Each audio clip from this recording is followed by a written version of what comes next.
Eu quero trazer uma palavra a vocês hoje a respeito do nosso chamado, do nosso propósito, com base em alguns exemplos bíblicos. Quando nós celebramos a ceia do Senhor, todos nós tradicionalmente, porque isso já é uma tradição milenar, comemos o pão e tomamos o cálice, e nós achamos que o símbolo resume o significado. Mas quando Jesus ofereceu o corpo dele, quando Jesus partiu o pão, quando Jesus tomou o cálice e ofereceu aos discípulos, ele estava falando muito mais do que a respeito de uma cerimônia onde se come um pão e se toma um cálice. Nós celebramos e supervalorizamos o símbolo, mas poucos de nós entendem o significado. Poucos de nós. E aí, a grande questão da ceia do Senhor não é se comemos o pão todo dia, todo mês, porque cada igreja e cada contexto ao longo da história fazia isso de formas diferentes. Por exemplo, no tempo da igreja primitiva, todas as vezes que eles se reuniam, eles comiam o pão e tomavam o cálice, todas as vezes. E era uma prática normal celebrar a comunhão, mas com o passar do tempo, por questão de organização, a igreja foi acertando isso e fazendo uma cerimônia mais bem preparada, uma vez por mês. Mas o que Jesus queria quando ele ofereceu o pão e ofereceu o cálice, não era que aprendêssemos apenas a comer o pão e a tomar o cálice uma vez por mês, mas ele queria que nós entendêssemos que ele deu o corpo dele por nós, para que nós oferecêssemos o nosso corpo pelo mundo. Ele falou: isso é o meu corpo que é dado por vós, fazei isto em memória de mim. Eu ofereço o meu e vocês oferecem o de vocês. Essa era a ideia. E nós comemos o pão, tomamos o cálice, mas continuamos sendo dono das nossas vidas. Continuamos dizendo: quem manda em mim sou eu. Continuamos dizendo: quem é dono do meu destino sou eu.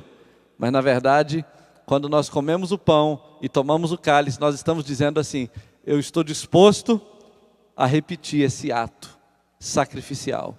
Eu estou disposto a me oferecer também. Eu estou disposto a dar a minha vida. A diferença é que Jesus deu a vida morrendo na cruz, e nós damos a vida vivendo na terra, vivendo para Cristo. Eu disse há muitos anos atrás lá no Brasil que morrer por Cristo é muito mais fácil do que viver por Ele. Morrer é um ato só, pode doer, pode ser traumático, mas morreu, acabou, você já está na glória. Agora viver é todo dia, é morrer todo dia, é morrer aos poucos, é ir se matando diariamente em favor das pessoas, amando, servindo, honrando. E nessa manhã eu quero falar sobre isso, mas não especificamente disso. Eu quero falar sobre isso tomando um exemplo de um povo do Antigo Testamento chamado Gaditas. Quem já ouviu falar dos Gaditas?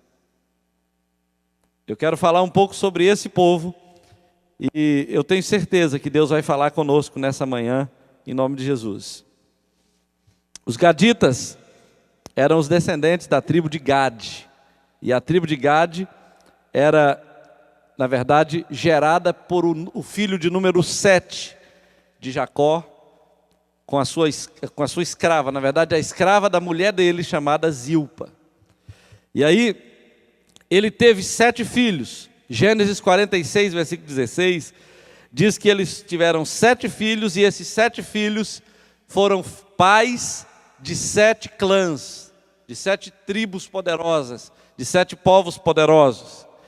Cada um desses filhos se tornou príncipe de um território, e você pode conferir isso em Números 26, versículo 15 a 18. Eles se tornaram príncipes de territórios. Aquele filho de número 7 gerou 7 príncipes, cada príncipe se tornou príncipe de um território. Os Gaditas se destacam na Bíblia, exemplificando um povo distinto, um povo especial, que nos fornece lições impressionantes sobre comprometimento, sobre honra e sobre várias coisas importantes a respeito do serviço que temos que prestar como cristãos, como crentes. Eles viveram antes do cristianismo ser revelado de forma clara, mas o que eles fizeram foi extraordinário, foi marcante. Então, o que é ser um gadita? O que nós podemos aprender com esse povo? Eu quero hoje falar algumas coisas sobre isso, e nós vamos ver quais são as marcas que esse povo deixou.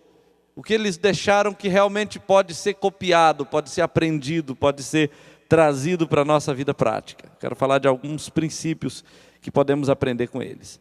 A primeira coisa que eu vejo nos gaditas, daqui a pouco a gente vai lendo a Bíblia à medida que formos caminhando, porque nós estamos falando de história bíblica, de um sermão mais biográfico do que teológico.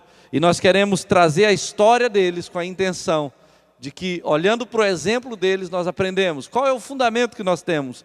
A Bíblia fala em Hebreus que nós devemos olhar para os nossos guias, os que viveram antes de nós, e imitar a fé que eles tiveram. Nós precisamos aprender com exemplos práticos. Nós precisamos aprender com o comportamento de outros. Então, a primeira lição que eu aprendo com os gaditas é que um gadita é um servo disponível. E isso tem a ver com a ceia do Senhor. Isso tem a ver com a oferta do corpo. A Bíblia fala, agora você pode abrir comigo em 1 Crônicas, no capítulo de número 11, nós vamos ler 2 versículos, em lugares diferentes em Crônicas. Capítulo 11 de 1 Crônicas, inicialmente o versículo 15. Esse capítulo fala dos valentes de Davi, os homens que Davi selecionou para estar no exército dele, eram homens impressionantemente poderosos em batalha. E esse capítulo 11, versículo 15 diz assim, 1 Crônicas 11, 15: 3 dos 30 cabeças desceram a penha, indo ter com Davi a caverna de Adulão. E o exército dos filisteus se acamparam no vale dos Refaíns. Então, esses aqui desceram a Davi num lugar que eles chamam de fortaleza, né? Na verdade, o capítulo 15 diz assim: 3 dos cabeças desceram a penha, indo ter com Davi a caverna de Adulão. Agora, quando você olha o capítulo 12 e o versículo 8, um pouquinho à frente desse texto aí, o 12:8, diz assim: os gaditas passaram-se para Davi a fortaleza no deserto, homens valentes, homens de guerra para pelejar, armados de escudo e lança, o seu rosto era como de leão, eram eles ligeiros como a gazela sobre os montes. Então, esse texto dá para nós um destaque de que esses homens desceram a Davi na caverna de Adulão. Você lembra que Davi, quando estava na caverna de Adulão, ele não era rei. Ele tinha sido ungido rei, mas ele estava fugindo do rei vigente, que era o rei Saul. Ele estava cercado de homens loucos, de homens endividados, de homens perturbados, aquele grupo de 600 homens que se uniram a Davi, mas eram homens violentos, homens perigosos, que Davi estava treinando na caverna de Adulão, enquanto ele fugia de Saul. E esses homens, gaditas, desceram a Davi, e eles foram até a caverna de Adulão, com o risco da própria vida, para se oferecerem para servir a Davi. O texto diz o seguinte, que eles eram homens valentes, eles eram homens de guerra, prontos para pelejar, armados de escudo e lança, e eles tinham o rosto como de leão. Essas coisas são muito interessantes, quando a Bíblia destaca detalhes assim, a respeito de uns e não destaca a respeito de outros, porque realmente eles eram distintos, e eles eram ligeiros como a gazela. Esses homens, uma das características deles, de força, de valentia, é que eles tinham a cara de leão. Gaditas são pessoas com cara de leão, com rosto de leão. Davi precisava formar um exército. Davi estava indo para conquistar aquilo que Deus o chamou para conquistar, mas ele estava ainda desguarnecido, ele ainda não estava com o exército preparado para viver aquilo que Deus tinha para ele. Esses homens aqui eram poderosos para enfrentar Davi, talvez até para vencer Davi e os homens que estavam com Davi, mas eles foram até a caverna, não para enfrentar Davi, eles foram para servir a Davi, porque eles tinham um entendimento. Deus rejeitou a Saul, mas Deus levantou Davi. Davi é o escolhido de Deus. Davi é o homem segundo o coração de Deus. Davi é aquele que Deus está levantando para cumprir um propósito claro na nossa nação. Então eles deixaram a terra deles, foram para o estrangeiro, foram para aquela caverna de Adulão, deixaram um ambiente certamente de muito mais condição e muito mais prosperidade para entrar numa caverna, para servir uma pessoa que estava fugindo, porém aquele que Deus tinha escolhido. Eles entenderam isso. O gadita tem essa capacidade de entender aquele que Deus está levantando. E aí, Davi precisava de homens para lutar, homens para conquistar, para defendê-lo e até para morrer por ele. E sabe o que acontece? Os gaditas foram lá e se ofereceram, se alistaram. Eles não estavam lutando a própria guerra. Eles não foram lá para lutar por eles foram lá para lutar por Davi. Eles foram lá para se oferecer, para servir aquele homem que Deus havia levantado. E aí algumas lições nós podemos aprender nesse primeiro tópico nosso aqui. Primeiro é que no reino de Deus, o maior é o que serve. A grandeza está no serviço. A toalha é muito mais importante do que a tribuna. Dar é muito mais bem-aventurado do que receber. Os humilhados serão exaltados. E para servir a Deus, entenda isso. Preste bem atenção no que eu vou te dizer. Aquelas pessoas que querem servir a Deus precisam entender isso. Só é possível servir a Deus servindo homens. Tem muita gente que fala assim: eu não estou aqui para servir homem. Então você não serve para nada. Para nada. Porque você não consegue servir a Deus sem servir alguém. Consegue? Não consegue.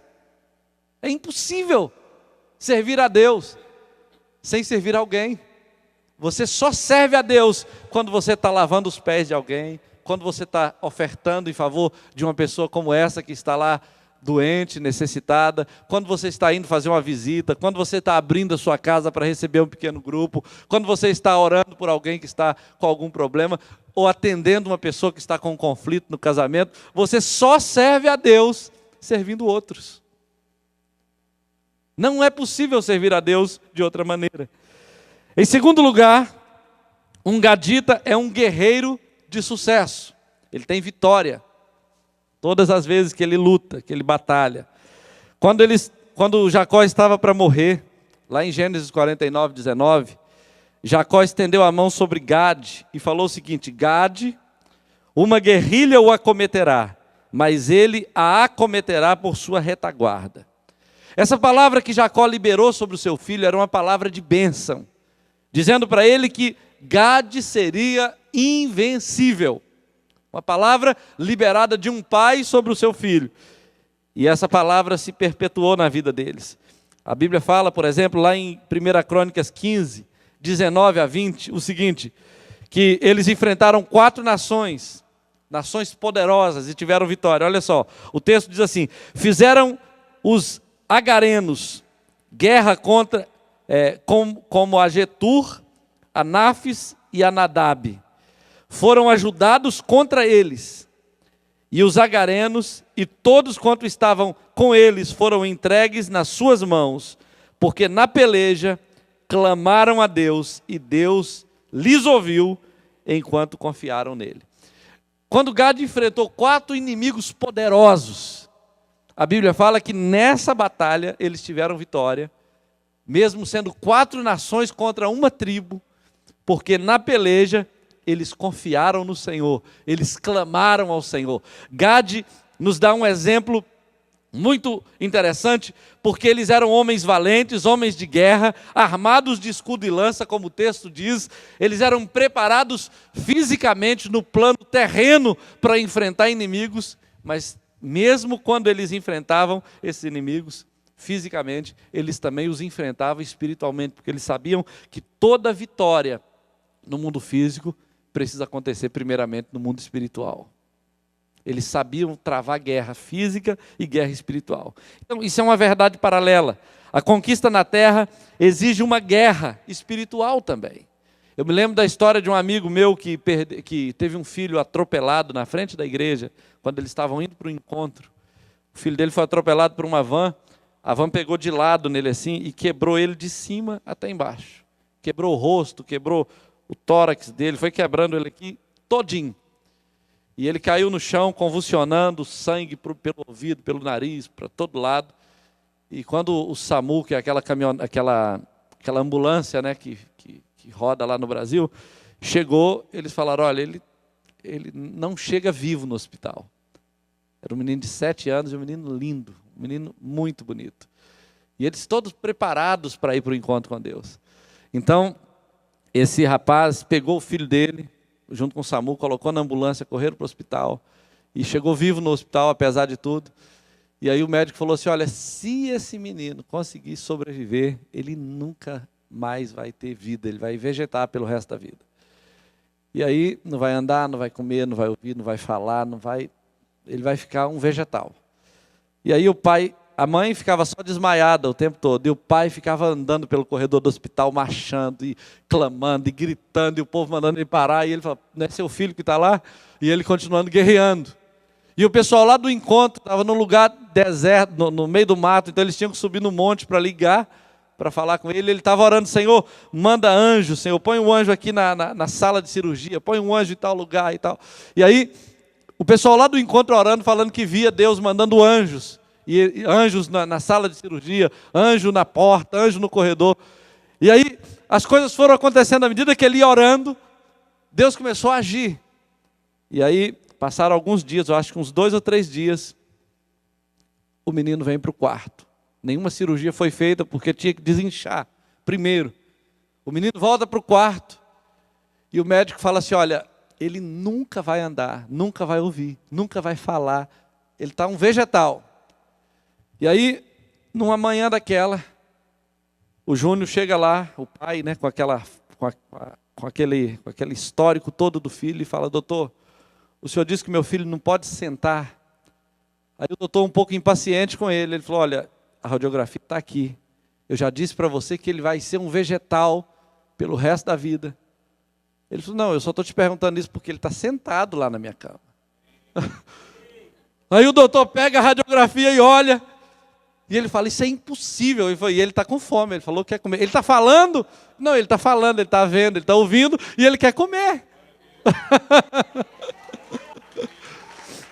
Queridos, passou mais ou menos uma semana e pouca.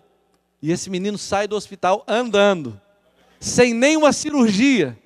Ninguém conseguiu entender. E detalhe, sabe por que eu estou te contando isso? Eu não acreditei nessa história. Não era possível acreditar nessa história. Mas ele me mostrou as fotos todas do menino, todo arrebentado. Que ele foi fotografando tudo. Se você olha para o filho dele sem nenhum defeito, sem nenhuma cicatriz, você nunca acredita que essa história é daquele menino. Ele saiu sem nenhuma cirurgia, ele não tem cicatriz nenhuma desse acidente. Deus realmente é um Deus de milagres. Agora, esse gadita, ele entende essa questão de guerra espiritual e de guerra física. E ele trava as batalhas e vence. Então, como são os guerreiros da arena? Tais devem ser os guerreiros da fé, com força, com coragem, com preparo para atacar, para se defender e para conquistar o que Deus tem para a sua vida. Então, você está numa guerra pela tomada do reino de Deus, como a Bíblia diz. Nós estamos em guerra espiritual e como gaditas, nós precisamos lutar pela cura, pela vida eterna, pela libertação, pela prosperidade, pela estruturação da família, porque tudo isso é promessa de Deus para nós. E nós precisamos viver como os gaditas viveram. Um gadita é um exemplo de guerreiro de sucesso. Ele entra na batalha para vencer. Em terceiro lugar, um gadita é um modelo de nobreza e governo. Isso é outra coisa muito interessante. A Bíblia fala em Números 32, versículos de 1 a 15, eu não vou ler por causa do tempo, mas a Bíblia diz que quando Israel estava indo para a terra prometida, a tribo de Gade encontrou antes do Jordão, aquém do Jordão, uma terra boa para criar gado. E eles falaram com Moisés o seguinte: Moisés, essa terra é boa para nós, nós queremos ficar aqui. E Moisés então os repreendeu dizendo assim: olha, Deus vai ferir vocês, porque foi isso que os vossos pais fizeram. Quando os espias foram ver a terra, eles temeram, quiseram ficar antes do Jordão, e Deus os repreendeu por isso, e todos eles morreram no deserto. Mas eles prometeram para Moisés o seguinte: olha, se você nos der essa terra, no dia que Israel atravessar o Jordão e marchar para conquistar a terra de Canaã, nós iremos à frente do exército, nós iremos lutar pelo povo, até que todos tenham posse da terra. Depois que todas as tribos possuírem a terra, nós voltaremos para tomar posse da nossa. Nós vamos tomar posse por último. E aí, Moisés deu uma instrução para eles e disse: olha, se vocês fizerem isso, nós vamos permitir que vocês fiquem com essa terra. E aí, é interessante que no capítulo 4, versículo 12 de Josué, a Bíblia diz que no dia que eles entraram para possuir a terra de Canaã, a tribo de Gade marchou à frente do exército. 4:12 de Josué. Eles marcharam à frente, eles cumpriram a palavra deles. Eles eram pessoas nobres. Pessoas nobres falam e cumprem. Pessoas nobres prometem e cumprem o que prometem. Então eles foram à frente, lutaram em favor daquele exército. Quando você lê o livro de Josué, você vai vendo o povo possuindo a terra, e você não vê mais falar de Gade. Mas quando chega no capítulo 22, eu vou abrir aqui só para ler com você, no capítulo 22, versículo 4 de Josué, acontece algo interessante. Olha só, diz assim: tendo o Senhor vosso Deus dado repouso a vossos irmãos, como lhes havia prometido, voltai, pois, agora e ide para as vossas tendas, até a sua possessão, que Moisés, servo do Senhor, vos deu além do Jordão. Tende cuidado, porém, e aí ele vai dar algumas instruções. Só que esta palavra, Josué estava dando para Gade, para a tribo de Gade. É interessante que vários anos tinham se passado, enquanto eles saíram para conquistar. Gade prometeu estar à frente da batalha, ajudando todas as outras tribos possuírem cada uma a sua possessão. E aí algumas coisas são interessantes. Eles são exemplo de obediência e lealdade. Esse texto que nós lemos, se você ler do versículo 1 até o 6, você vai ver que Josué, na verdade, estava mostrando a fidelidade, a honra, a nobreza que esse povo tinha. Olha só, ele diz assim: então Josué chamou os rubenitas, os gaditas e a meia tribo de Manassés e disse: tende guardado tudo que vos ordenou Moisés, servo do Senhor, e também a mim me tendes obedecido em tudo quanto vos ordenei. A vossos irmãos durante longo tempo, até o dia de hoje, não desamparastes, antes tiveste o cuidado de guardar o mandamento do Senhor vosso Deus.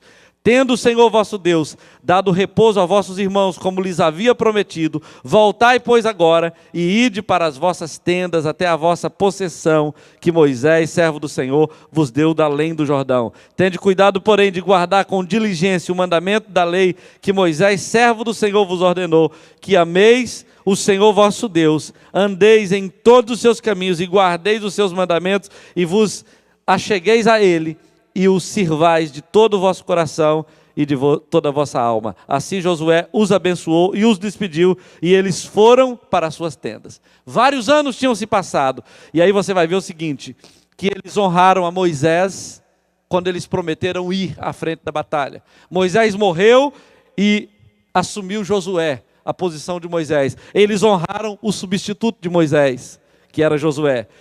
O texto diz que eles honraram ao Senhor, e o texto diz que eles não desampararam as tribos até que todas possuíssem a sua herança. Isso para mim é nobreza. Imagina uma pessoa deixar mulher, gado, propriedades que eles lutaram para conquistar e ajudar todos os outros a conquistarem a herança deles, para depois eles voltarem para possuir. Eles já eram donos, mas não possuíram, porque eles liberaram a palavra, que eles estariam comprometidos. Então, embora eles fossem filhos de uma escrava, a escrava chamada Zilpa, o texto de 1 Crônicas 12:14 diz que Davi os colocou por capitães de exércitos, porque na verdade eles chegaram lá para servir, mas o texto diz que cada um deles, um valia por 100, o menor valia por 100 e o maior valia por 1000. Eles eram pessoas tão comprometidas, eram pessoas tão eficazes no que faziam, estavam tão apegadas ao chamado e ao compromisso de servir e de honrar, que o menor deles valia por 100 e o maior valia por 1000. Isso é um gadita. O cara não está aqui para ser meia boca, para ser meio servo, para ser mais ou menos. O menor valia por 100 e o maior valia por 1000. É isso que é um gadita. E aí, muitos pensam que por serem reis, como a Bíblia diz, ou filhos de reis, devem manter os olhos na conquista. Não, a minha conquista é essa, a minha conquista é aquela, eu tenho que lutar pelos meus objetivos. Mas os gaditas mostraram que a obediência é muito mais urgente do que a posse da herança. Obedecer é mais importante do que possuir a herança. Eles se comprometeram com isso. Ajudar o irmão a conquistar é mais gratificante do que desfrutar da conquista.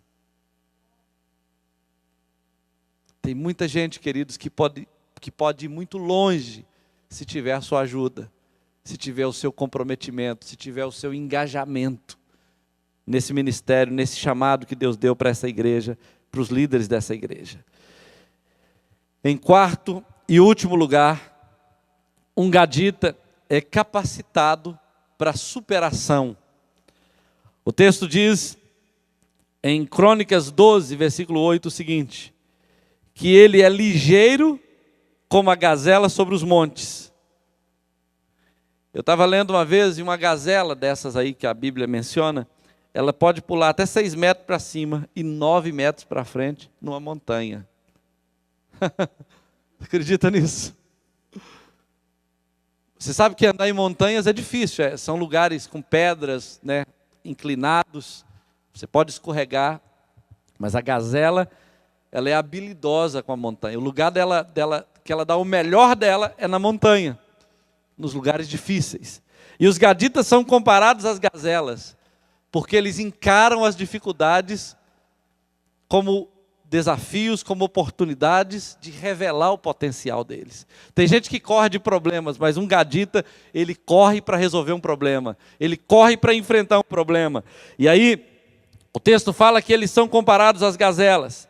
Mas tem um outro exemplo, lá em Crônicas 12, versículo 15, assim: estes são os que passaram o Jordão no primeiro mês, quando ele transbordava por todas as suas ribanceiras, e puseram em fuga a todos os que habitavam nos vales, tanto no Oriente como no Ocidente.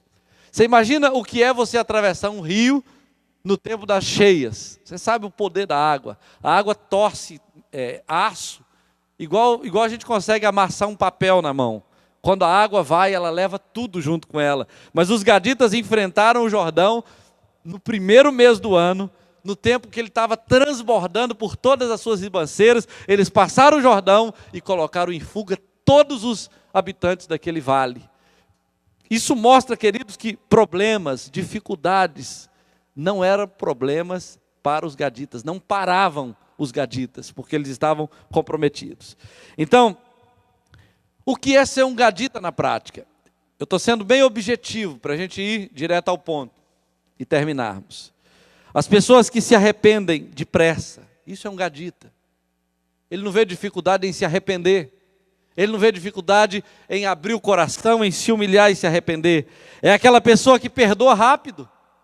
Não fica amargando uma mágoa, uma ferida, uma revolta. Ele é um gadita, ele tem cara de leão. Ele é lutador, ele é corajoso para enfrentar o inimigo. E ele se arrepende depressa. Ele perdoa rápido. É aquela pessoa que esquece logo. Eu fico pensando uma coisa sobre esse negócio de esquecer. Você imagina? É muito bom quando a gente pensa que Deus é aquele que apaga as nossas transgressões, que lança os nossos pecados na profundeza do mar. Deus é um Deus que esquece. Tem gente que já chamou esse mar até de mar do esquecimento, justamente porque Deus esquece. Eu lembro da história de uma irmã que disse que estava vendo Jesus, que o anjo estava indo na casa dela, que Jesus estava visitando ela. E aí o pastor ficou meio em dúvida. E ele perguntou assim: olha, irmã, se Jesus for na sua casa essa noite, pergunta ele para mim qual foi o pecado que eu cometi quando eu estava no seminário. Aí um dia ele estava no culto, esqueceu disso, aí a irmã falou: pastor, Jesus foi lá em casa de novo. Aí ele não perguntou nada, ele ficou com medo, né? Aí ele falou assim: a senhora perguntou para ele aquela pergunta que eu te fiz? Aí eu falei: perguntei sim, pastor. E qual foi a resposta? Aí ela falou: ele falou que ele não se lembra. Esqueceu. Isso é Jesus. Se fosse o diabo que estava aparecendo para ela, ele ia falar direitinho o pecado. Agora veja bem, é muito bom a gente saber que Deus esquece o nosso pecado. É maravilhoso isso. Agora, por que a gente gosta tanto que Deus esquece do da gente e a gente não esquece do outro? Não é verdade? Deus esquece, mas a gente fica lembrando. Um gadita esquece depressa. Ele perdoa logo, ele se arrepende depressa. Ele doa quando precisa. Ele se quebranta. Ele supera uma dificuldade muito rapidamente. Ele é mais rápido do que qualquer outro. Porque para ele não tem nada difícil. Ele é um gadita. Ele é preparado para lutar. O menor vale por 100, o maior vale por 1000. Isso é ser um gadita. Então, queridos, um gadita é um servo. Você é um gadita? É um servo. Ele está aqui para servir. Ele acaba se tornando um capitão, porque ele vai para ser servo. Eu me lembro de uma história, para a gente terminar isso, falando do servo, de um alto executivo que perdeu o seu emprego, e então ele saiu batendo de porta em porta, procurando oportunidade de trabalho, e aí um dia ele chegou lá com o terno dele, com a pasta cheia de um currículo impressionante, e aí o pessoal falou: nós não temos vaga para você aqui, a vaga que nós precisamos é de um funcionário raso, você é muito qualificado, e essa vaga já está ocupada. E aí ele foi, pegou a mala dele, enfiou dentro de um latão de lixo lá fora, jogou o terno no latão de lixo, dobrou a camisa dele para cima assim, abriu um pouco aqui, pegou um pouco de terra, sujou o rosto dele assim, e voltou lá e falou assim: eu aceito essa vaga. E aí quando o diretor da companhia viu que um homem daquele gabarito estava aceitando uma vaga para um salário mínimo, aí ele reuniu com a diretoria dele e falou: nós precisamos de um diretor da nossa empresa com esse perfil de servo. Às vezes o cara é muito capaz, mas ele se põe como servo, e o lugar dele vai ser revelado, pode ter certeza. Então um gadita é assim, ele está pronto para servir, ele se humilha fácil. Um gadita é experiente na guerra. Um gadita é portador de nobreza e de governo. Ele é filho de escravo, mas ele nasceu para ser rei. Ele tem um histórico difícil talvez, mas ele não está preso naquele histórico difícil, ele está preso nas promessas que Deus tem para ele. E aí, um gadita é um exemplo de superação e de sucesso com Deus. É alguém que aprendeu a vencer o pecado, que aprendeu a superar os traumas, as feridas, as crises, os conflitos, e a ser o que Deus o chamou para ser. Então, nessa manhã, nós estamos no momento de celebração da ceia do Senhor. E quando Jesus estava lá naquele momento marcante, histórico da celebração da ceia, ele pega o pão e parte, e ele fala assim: olha, isto é o meu corpo que é dado por vós, fazei isto em memória de mim. Nós ainda não estamos celebrando a ceia, mas é importante entendermos que quando Jesus oferece o corpo dele, ele estava mostrando um perfil parecido com esse, de alguém que estava pronto para se oferecer, de alguém que estava pronto para lutar a guerra do outro, de alguém que estava pronto para colocar a sua vida à disposição de uma causa que ele sabia que era a causa certa. E quando nós celebramos a ceia, nós sabemos que essa causa é a causa certa. Jesus deu a vida dele por nós, para que nós pudéssemos ter a vida dele em nós e desfrutarmos de uma vida eterna. Muita gente fala assim: olha, eu tenho a vida eterna, mas ele não sabe o que é a vida eterna. Ele acha que a vida eterna é só viver eternamente. Mas João diz que a vida eterna não é viver eternamente apenas. Ele diz que a vida eterna é conhecer a Ti, o único Deus, e a Jesus Cristo a quem enviaste. Isso é a vida eterna. E essa é uma causa pela qual nós devemos lutar. E se nós somos gaditas, nós temos que entender que celebrar a ceia é muito mais do que comer e beber num dia especial do mês. Celebrar a ceia é oferecer a vida. Celebrar a ceia é se dispor a fazer diferença nessa geração. Celebrar a ceia é ser o homem de Deus que essa geração precisa, a mulher de Deus que essa geração precisa, é ser um instrumento de Deus para aqueles que estão nas trevas, é abrir a nossa casa para que quem está perto de nós ou quem nos conhece possa conhecer o amor de Deus, é nos tornarmos os melhores crentes que essa geração pode ter, os melhores líderes que essa igreja pode ter, é nos tornarmos aquilo que Deus nos chamou para ser, honrar, servir, não só os pastores, mas também os pastores, não só os pequenos, os crentes, mas até os ímpios, até aqueles que estão nas trevas, aqueles que não entendem nada da graça de Deus. Quando você se põe para servi-los, você revela a natureza de Cristo em você, e você se revela um gadita, alguém que tem cara de leão, porque Jesus é o leão da tribo de Judá, e quando você serve, você se parece com ele, e alguém vai entender que você realmente representa isso aqui, você representa esse significado, você não está preso apenas no símbolo, você entendeu o significado, que é mais do que comer o pão, é mais do que tomar o cálice, é dar a sua vida, é derramar o seu sangue, a sua vida diariamente em favor das pessoas. Isso não é masoquismo, isso não é loucura, para nós não é. A Bíblia diz que para o mundo, para os que perecem, é loucura, mas para nós que entendemos que somos salvos, é poder de Deus, é sabedoria de Deus. Então nós vamos orar nessa manhã. Eu não sei se você entendeu tudo que eu vim falar aqui, de forma muito rápida. Normalmente eu sou bem mais demorado para terminar uma pregação do que hoje, mas eu fiz questão de ser muito enxuto para eu não estragar o plano, né, de hoje, que é celebrar a ceia e tudo dentro do tempo. Então eu quero chamar você para ficar de pé nesse momento. Se Deus falou com você, eu não vou te chamar aqui à frente, mas eu queria desafiar você a olhar para dentro do seu coração e a verificar se você é um gadita, se você está sendo um gadita, se você está pronto para ser um gadita, se você entende pelo que você veio para esta igreja, para esse ministério, se você entende o propósito de Deus para a vida da pastora Cleusa, para a vida dos pastores dessa igreja, o pastor Neto, e se você já compreendeu que nessa caverna de Adulão, se é que eu posso chamar a Igreja Mil de caverna de Adulão, isso não quer dizer que todos que estão aqui são loucos, endividados, desesperados como eram aqueles homens, mas são valentes, são os valentes que Deus treinou nessa caverna, para tomar posse de um reino que Deus tem para esse ministério. Às vezes, queridos, esse lugar aqui tão aconchegante, tão gostoso, tão bonito, eu nunca vi uma mesa de ceia tão exótica e tão bem preparada como essa. Eu já vi várias muito bem preparadas, mas essa aqui é muito bonita. A gente às vezes gosta tanto de ambientes assim que a gente nem quer que ele cresça, não é verdade? A gente quer que ele fique assim o resto da vida.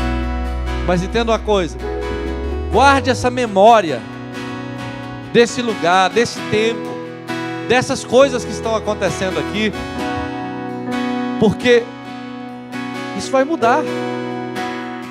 Deus vai levar vocês para um nível mais alto. A caverna de Adulão não é o destino, não é só a passagem. Isso aqui é maravilhoso, mas não é o final do que Deus tem para vocês. Deus está planejando coisas maiores, Deus está levando vocês para uma dimensão maior. Mas você não pode pensar como um louco, como um endividado, como um desesperado que está fugindo. Você tem que pensar como um valente que está sendo treinado para reinar. Porque Deus vai tirar, assim como Ele tirou Davi da caverna e colocou ele em Jebus para possuir aquele reino e se tornar a maior nação, a nação mais poderosa, a dinastia mais poderosa que Israel já conheceu. Assim também Deus faz com essa igreja, com esse ministério. Deus prepara na caverna de Adulão os valentes que vão possuir aquele reino. você crê, receba. Isso aqui não é o final, isso aqui é o começo. Deus está começando algo grande nessa caverna. Desculpa de chamar de caverna. Esses gaditas aqui, a Bíblia fala que um dia Davi estava lá no pé de Jebus, uma pedreira imensa para ser escalada, para chegar na cidade onde eles queriam no futuro conquistar. E Davi falou assim: quem me dera beber da água que está em Jebus, nas fontes de Jebus. A Bíblia diz que esses 3 dos gaditas escalaram aquela montanha com o risco da própria vida, pegaram da água, beberam dela e trouxeram para Davi. E quando Davi pegou daquela água, ele derramou na terra e falou: longe de mim fazer isso, porque com o risco da própria vida vocês trouxeram para mim essa água. Olha, esse lugar que esses gaditas escalaram no tempo de Davi, há uns anos passados, a elite do exército de Israel, com os maiores equipamentos sofisticados de alpinismo, tentaram escalar aquele lugar e não conseguiram. Eles escalaram com a mão nua. Um gadita, querido, é assim. Deus está te preparando para possuir o que Ele tem para a igreja 1000. A igreja 1000 ainda será 1000 igrejas, milhares de pastores, milhares de vidas vão nascer disso aqui. Isso não é um fim, é um começo. Se você é um gadita, começa a dizer para o Senhor: eis-me aqui, Senhor.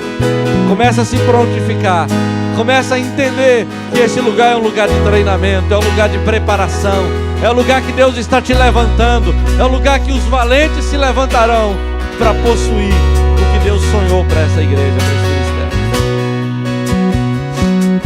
Senhor, nós te louvamos nessa manhã, nós te glorificamos, ó Deus querido, porque exemplos como esses nos ajudam a crer, nos ajudam a sonhar, nos ajudam a entender, ó Pai, que o Senhor é um Deus que honra os pequenos começos, os humildes começos. Ó Deus, uma tribo como essa que nasceu de uma escrava tinha todo o potencial para o fracasso, era um monumento ao fracasso, mas o Senhor decidiu revelar nobreza no coração de alguém que nasceu sem ela. E eu oro, Deus querido, nesse momento por essa igreja. Talvez muitos de nós aqui tenham motivos e justificativas para entender que o melhor de Deus vai acontecer com outro e não com ele, que o Senhor não tem nada reservado para ele, para ela, e por isso se sente inferior, se sente fracassado, se sente incapaz de fazer alguma coisa nobre e significativa.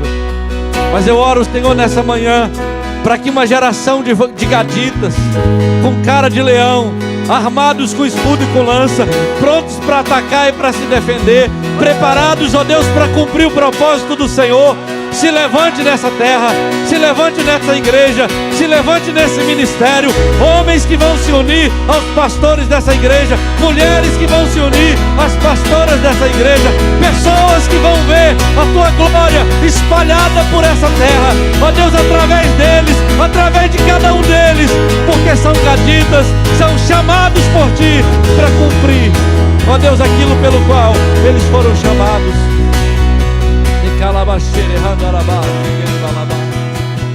Em nome de Jesus.